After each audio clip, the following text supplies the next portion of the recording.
Hey, what's going on, everybody? Real Sports Updates here, back again with another video.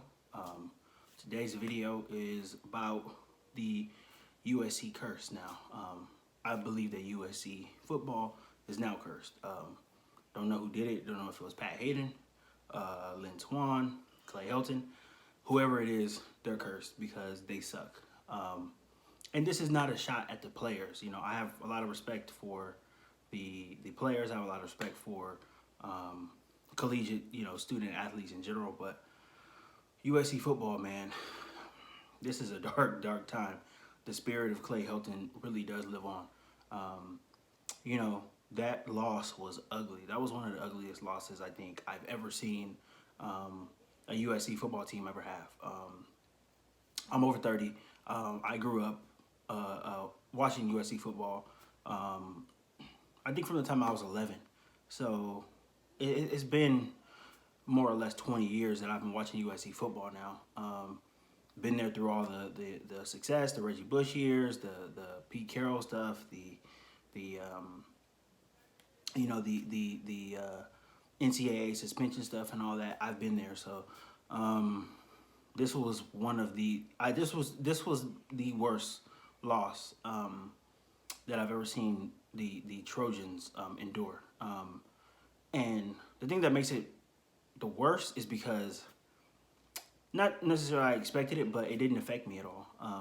And I wasn't surprised. And I think that's probably the worst part about it, is that I'm not surprised by it.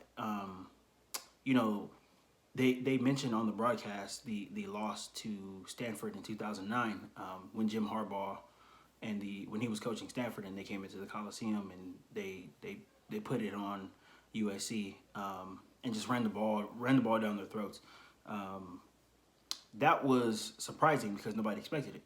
I can't remember what rank USC was, but they were a good team and nobody expected that outcome. So, but it's sad now because I expect USC to go out there, make a bunch of mistakes, and really show how poorly coached they are in every aspect of the game. Defensively, it's just a bunch of mistakes, a bunch of mental mistakes, a bunch of missed assignments, guys running down the field wide open.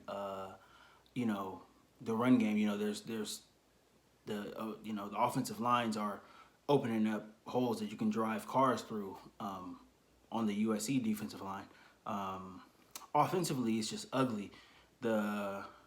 This modified air raid system, whatever it is, it's the air raid with more running attempts, basically. It sucks. It sucks. It sucks. It is garbage. Keaton Slovis has regressed in this offense. Offensive line play has regressed in this offense. The only bright spot out there on offense is Drake London, the receiver. He's a baller, and he's one of those guys on a team who can play in any system. But he's the only bright spot I see out there. Really watching the whole game too. Like, it's just bad. It's very, very bad. I know I did a video a couple weeks ago about the potential hires, potential football hires that USC might make, and man, whoever it is that ends up accepting this job, they're gonna have their work cut out for them. This thing is just, you have to tear it down. Everything's got to be tore down to the studs. You cannot, you cannot go on and keep this current coaching staff in place. There might be some guys you can keep here and there. I think DONTE Williams he's a positive overall for the program, but he has no head coaching experience, and it shows. And this is none of his fault. He just assumed head coaching duties just a couple weeks ago after Clay HELTON was fired. But whoever accepts his job is just they're going to have to put their best foot forward, and they're gonna have to be all in. It's gonna be a tough climb. It's gonna be an uphill battle. to get the Trojans back, to even not even a national spotlight, but to get them back in competition within their own division, which is the Pac-12. Like, they're going to have to, because they are just by default, they're one of the top, recruiting schools in the Pac-12 just by default. Them and Oregon, but the play on the field is completely different. Oregon has they have a leader, and they have all of their systems in place. And guys go there knowing that they are going to improve, knowing that they're going to develop, and hopefully, get drafted into the NFL, which is the dream of probably 95% of the college football players in America, is to get to the NFL. So USC does not offer that right now, and I brought it up before that USC has the most amount of NFL players drafted, but it's not looking good now because guys are not going there developing. You're going to go there and you're going to look bad. If I was giving advice to the current players right now, anybody who wants to get drafted, any of the USC players who want to get drafted or who want to have hopes of playing in the NFL, you should probably step aside and sit the season out, because everything they're putting on tape is awful. It's terrible. Coming into the season, I seen Keaton Slovis he was on a couple Heisman watch lists, and he was going in the first round of a few mock drafts, because he's draft eligible now that he's a junior. That's not the case anymore. He looks bad. This offense is making him look bad. It's bad tape. He's holding the ball for forever, which is. This is supposed to be, a quick run and gun offense, which doesn't make any sense.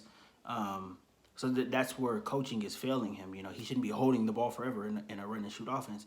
But he's putting that on tape, and if he has any hopes of playing in the NFL, and if teams were considering him, a first round draft pick or whatever, I don't think that's the case anymore. Just because of how poorly he's played and how poorly he's been coached. I feel sorry for these guys, man. They are not. There's some real talent on the roster, but they are not receiving the coaching that was probably promised to them when the USC recruiters were at their houses, sitting on their couches talking to their parents. They're not receiving the coaching that was promised to them. So. Man, it's ugly. It is ugly. It's ugly in LA. I don't even want to watch USC football games anymore. It's terrible. It's awful.